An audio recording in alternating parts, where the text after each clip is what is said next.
Hello everyone! Good evening and welcome to your Evening Glass of Art. Here is Camila and Katya! Hello guys, today our topic will be about art expos. What do you know actually about the art expos? If you have any experience of taking part, please let us know.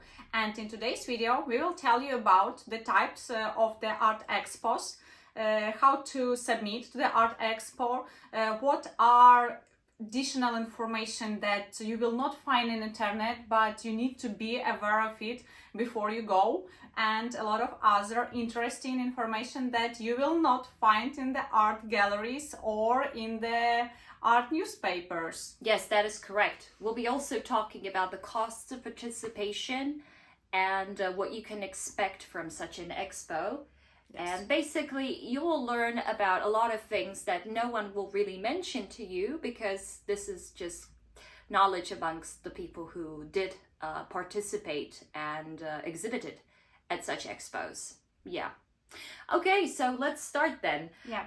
Okay, so what is an expo? Well, an expo basically is like a festival where you have like a huge amount of people who are presenting their works. Well, there are two different types of expos, because one of them that I'm mentioning now is a commercial type of art expo where you have many exhibitors who are artists usually, but you can also have art collectives that are participating together, or you can also have a gallery that is representing a number of artists at their booth. So there are like three different types of participants. And if this is a commercial type of expo, well, you can expect huge crowds of people who will arrive. But then again, also the price range of products that are presented at a commercial type of expo is usually much lower compared to, for example, a high-end type of expo, where you have a selected number of artists or galleries. And also that means that the space is a little bit smaller, but at the same time, you also have an elite group of clients. So the target audience is completely different compared to the normal, let's say, client that you meet on the street. So, and these are usually invitation only, and they are paid for. So you have to actually pay in order to see the artworks that are being presented. So yes, those are two different types of expos. So you have to make a decision, which one would you like to participate in? And also take into consideration that not all expos will allow solo artists to exhibit. Many of them, for example, Art Basel, which are high-end, but at the same time, they're also very much commercial. It's a combination of two. They do not allow solo artists. You have to be represented by a gallery in order to showcase your works there. This is how this takes place. And then you have an example of a high-end expo, such as Art Next Expo, which takes place in Hong Kong every 2 years. And then you have a smaller amount of exhibitors, but then also you have a very selected number of guests who show up, and usually those are people with very good jobs and high positions in society. And let's not forget that in Hong Kong, we have one of the highest numbers of millionaires and billionaires worldwide. So, how to actually take part in the art expos, and where to find information about it, and how to get there. First of all, you should find the art expo, and each expo they are having deadlines of submissions. There are two types of submissions. One, you can send information on the email. Another one, you will submit the form. It can be your portfolio, your artworks. It depends on the organization. So you need, if you have found the advertisement or the information about the art expo that will be, please check the deadline when you can submit.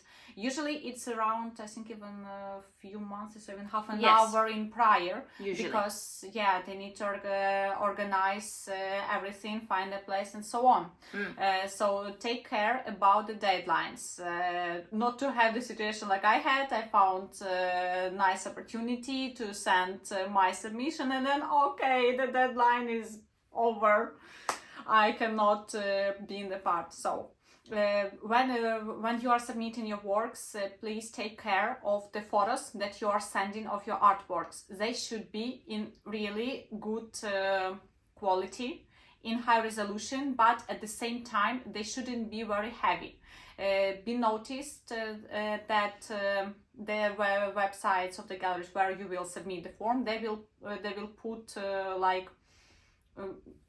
which size of the image they are required. If you will send them the highest quality of your artworks and it will be super heavy, they just like physically will not be even able to open the email, because sometimes their internet connection won't even allow them to do it. Exactly. So that's what you need to know about the submissions.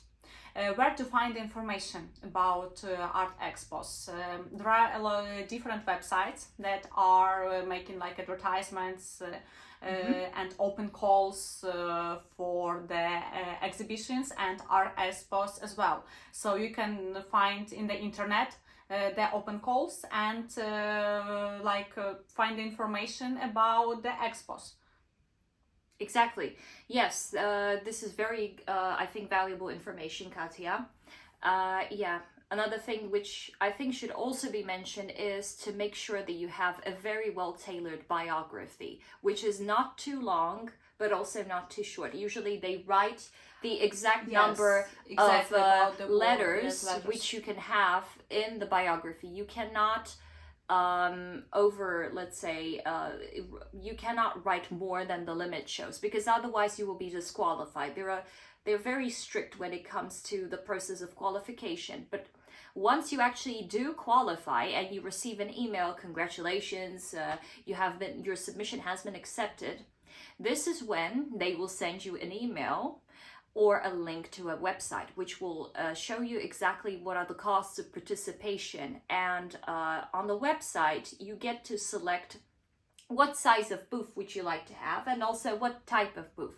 Would you like to have just a free space which has nothing in it, and then you provide the proper installation and the walls which will then be used in order to present your work? Or whether you're hiring or renting from a company, let's say walls, which are already presented by the expo. And in that case, you need to make sure that you have the proper size, which will fit the amount of artworks that you want to present.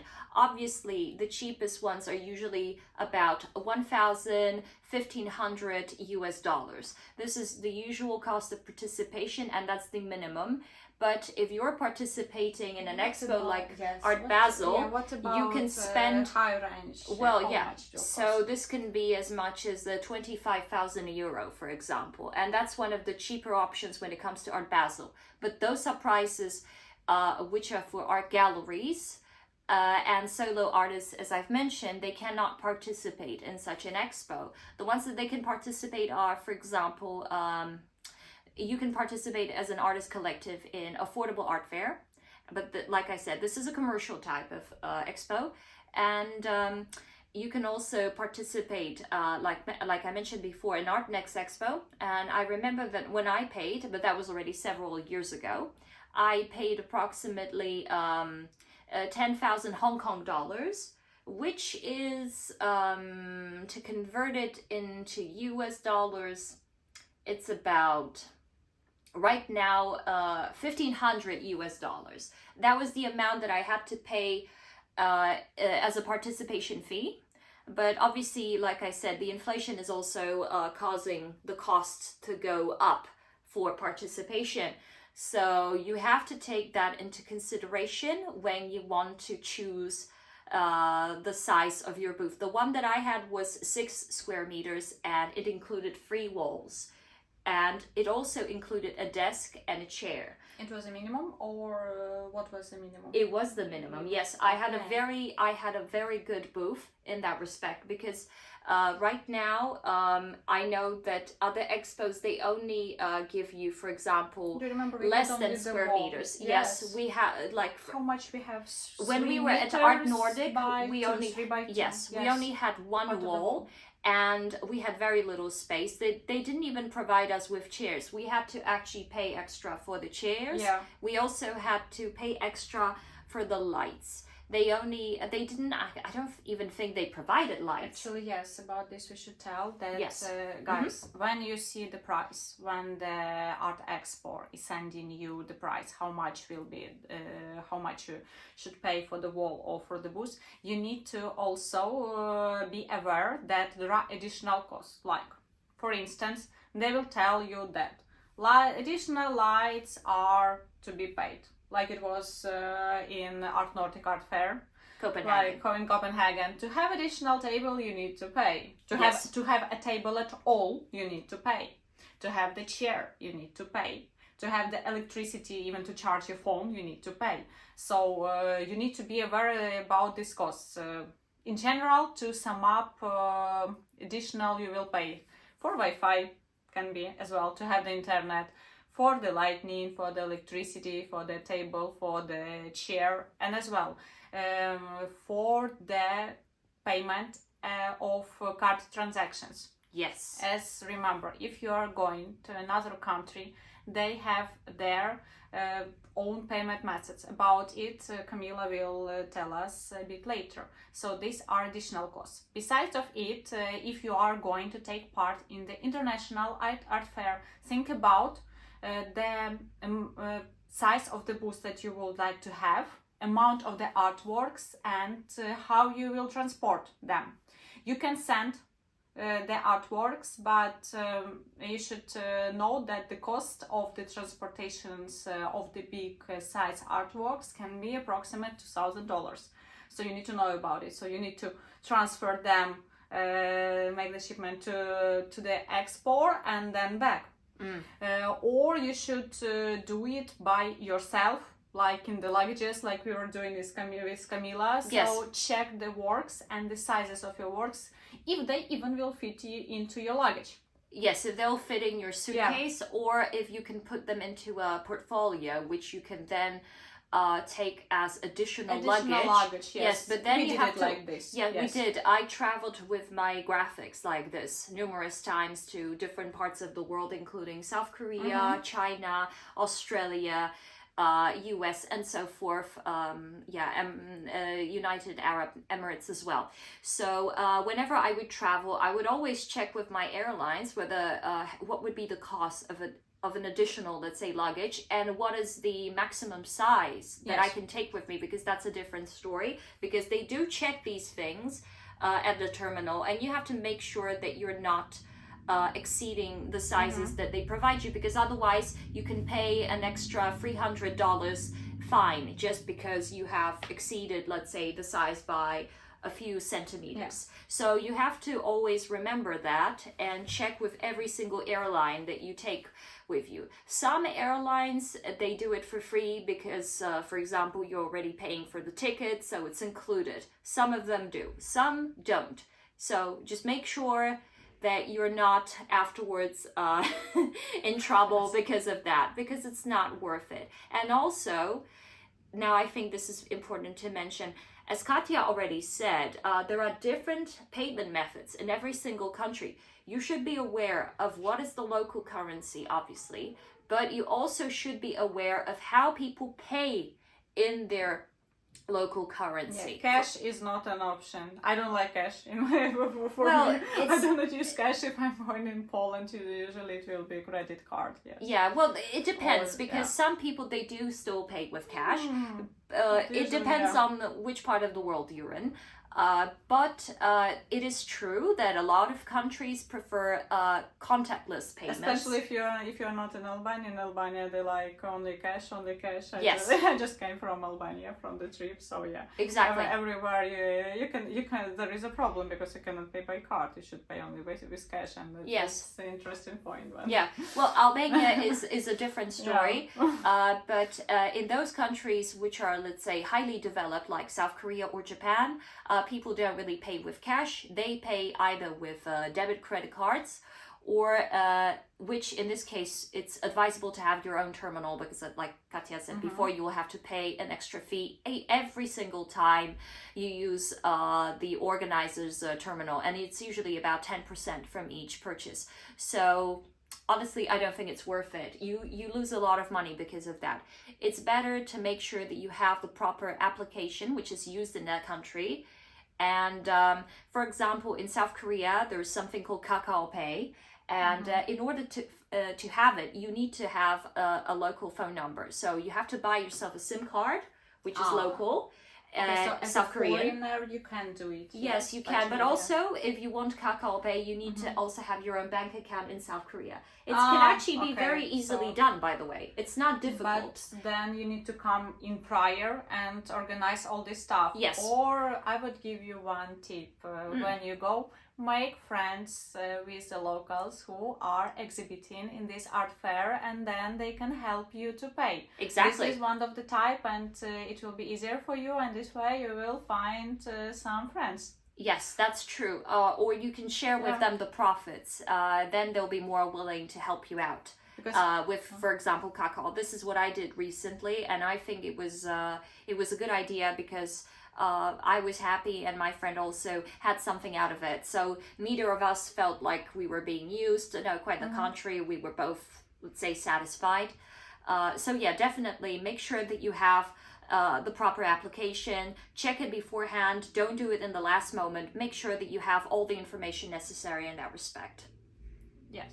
And one more tip about the transportation of the work.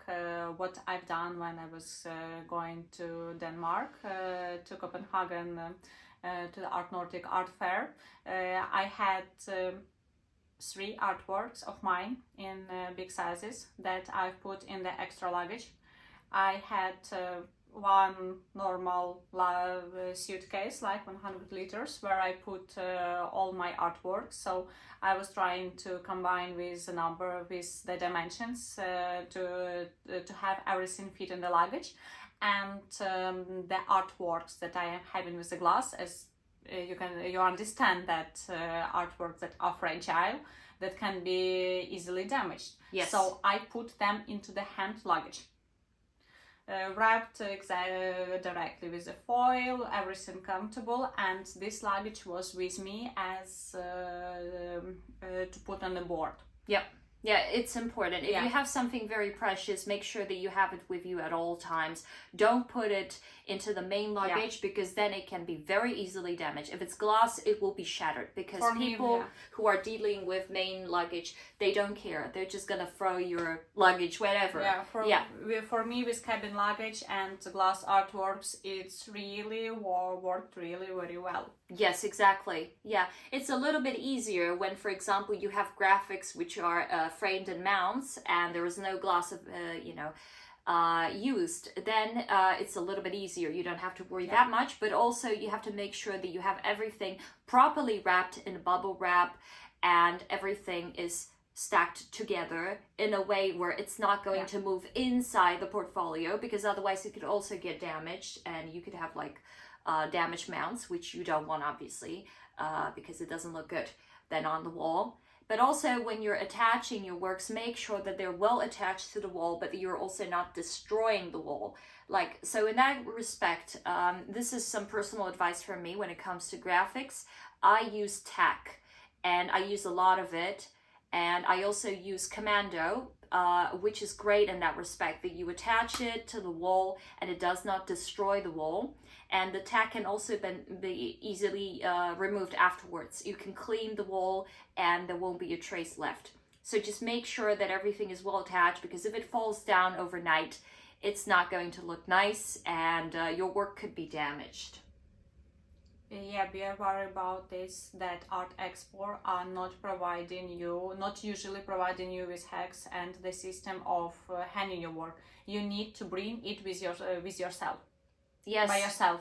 That was we were having in Denmark. I have to bring the handling system of my artworks by myself because Exactly. they didn't provide. Unless sometimes they had do, but then only- they charge extra for that.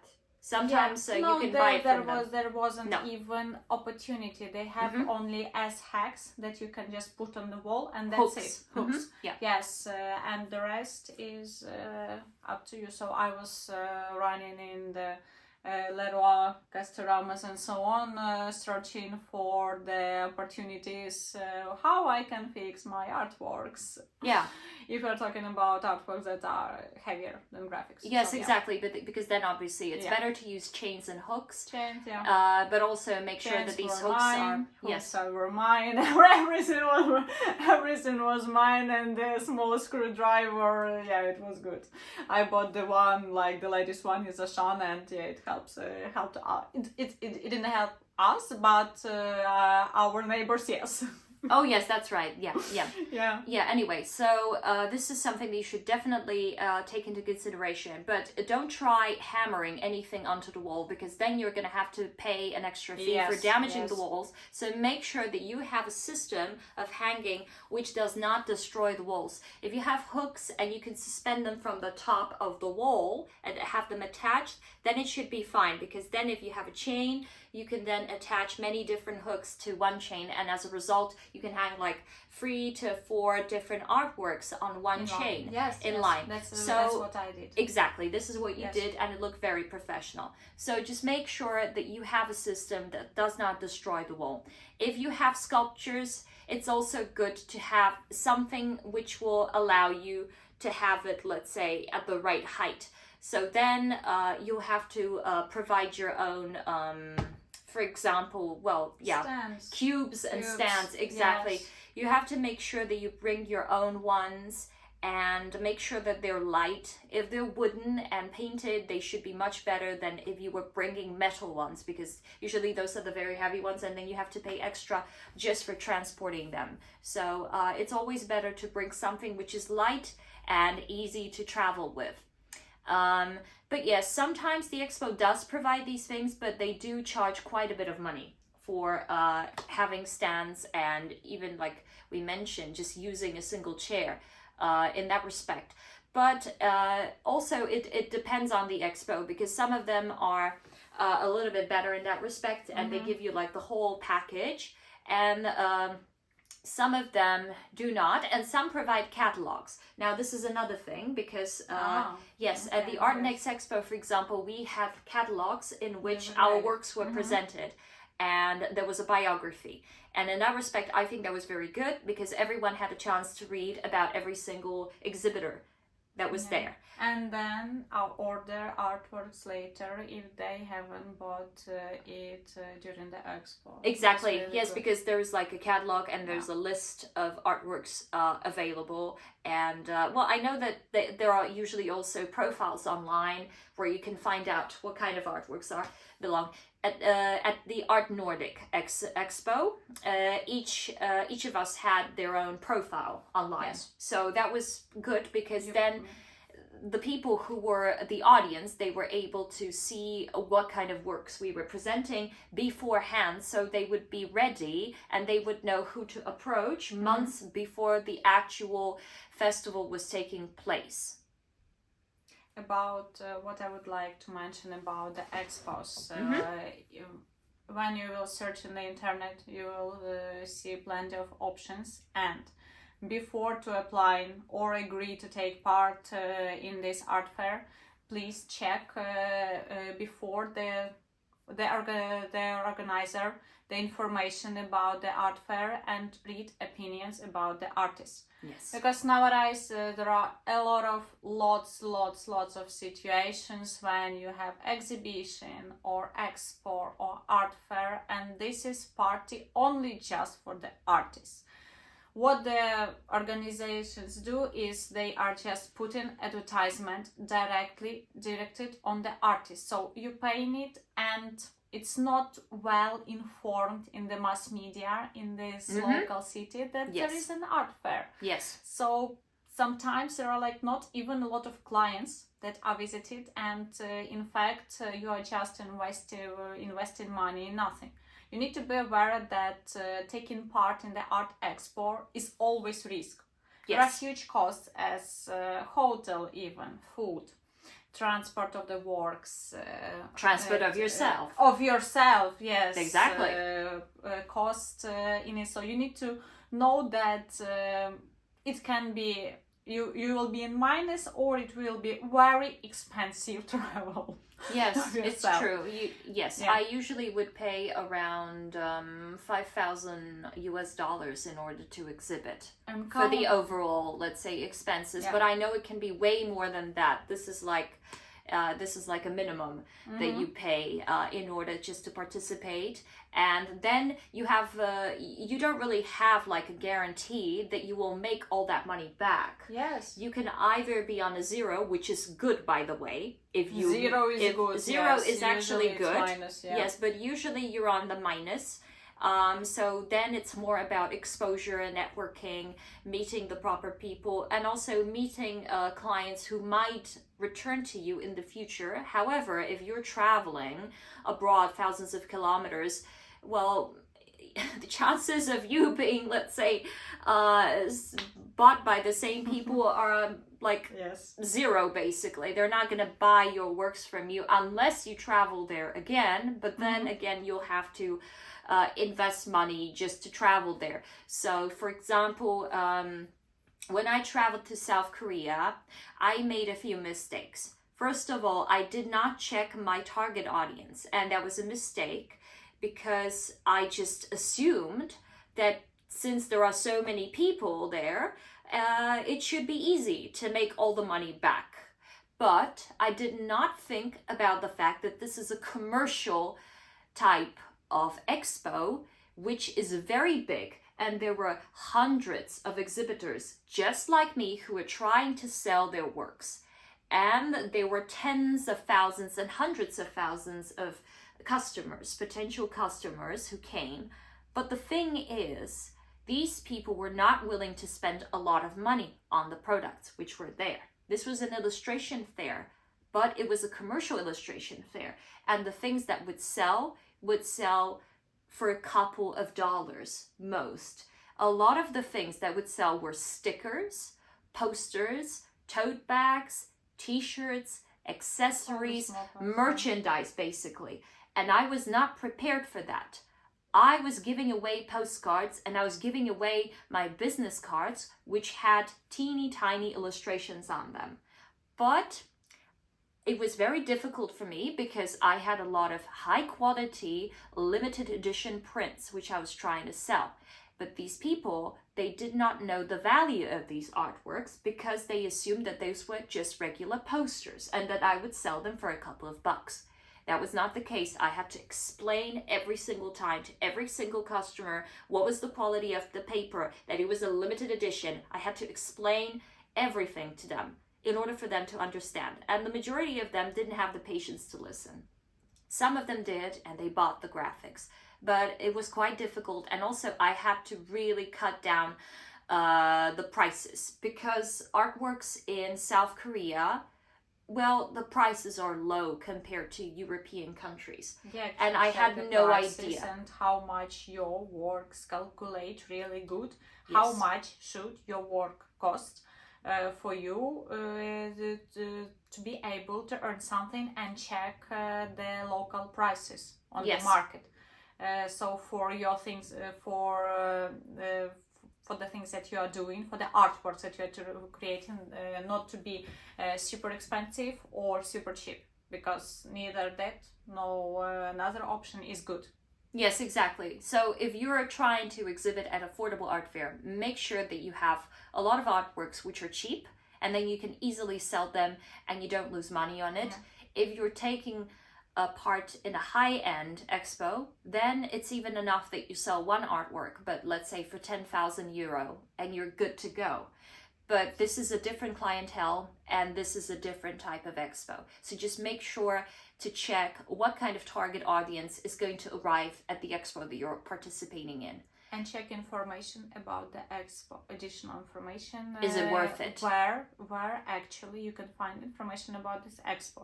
If there is no information or limited information in the internet or in other kind of media, yes, then it's better to think about 2 times, 3 times, 10 times, times yes. Before you will take part in it. Yeah. As we had with Camilla's situation in Nordic Art Fair, when we were going there at the same time, there was another art fair just for the galleries. I don't remember the city. I think it was for the galleries. For the galleries, yes. Are you talking? Where all the art curators and galleries went at the same time. We just Are you talking about Frankfurt? I think yes. I think it was Frankfurt. Yes. So there was an expo which was taking place simultaneously in Frankfurt, and all the art galleries and all the people, they traveled there, and they were selling their products right there. So as a result, all the art curators, all the art dealers, they were gone. They were gone. They were not in Copenhagen. Our audience were just ordinary people that came there and could buy our works. Yes. So some of us were lucky, some of us weren't. I was very lucky when it comes to Copenhagen. I must admit that, because I made enough to actually make a little profit. So I was very happy with the clientele. But then again, my graphics were, in terms of style, they were close to the Scandinavian, let's say, aesthetic. So that was one of the reasons why the people really did appreciate them. And another thing is, in Scandinavian countries, people tend to pay a little more for limited edition graphics and high quality products. They don't just take things for granted. In Asian countries, it's quite the opposite in that respect. Unless, like I said, you have a specifically curated show where you have a selected number of people who show up, and then they have to actually pay for the entrance. Those are usually the more serious buyers. But otherwise, it's just mass-produced, let's say, mass-produced artworks and products. Yeah. But anyway, the experience of taking part in this kind of expos is really great. Oh yes, no, like you get to meet a lot of great people. Yes, you meet a lot of great people. Great artists. You go there, you make friends. Yes. You travel. It was good. Business and travel. Yeah, business and travel is like the best combination. Yeah. It's wonderful. It's definitely something which you should try at least once in your life, but I wouldn't stick to it forever, because it's very expensive to participate. And at some point, you have to also be able just to let go and try to just find clients in your local area, because then you don't have to spend so much money online on travel. You can also do it online. However, online, I would say there's a huge competition online right now. Everyone's trying to get attention. There is place for everyone. Yes, there is place in this world for everyone. So yes, that is true. Okay, well, so thank you very much, Katja. It was a pleasure talking to you. And thank you guys for watching. And if you have any further questions, or you would like us to talk about something else next time, please let us know in the comments below. And please like this video if you did enjoy it. If you have friends who would like to participate in expos, please share this video with them as advice from 2 people who have the experience. Yes, we already tried it. Yes. So subscribe to our channel and wait for our next videos. We would really appreciate your opinion and about our today's video. Was information useful for you? What do you like maybe to hear in the next videos? So we are waiting for your feedback to us. It's really important. Yes. As everything that we are doing and all the videos that we are putting in just for you.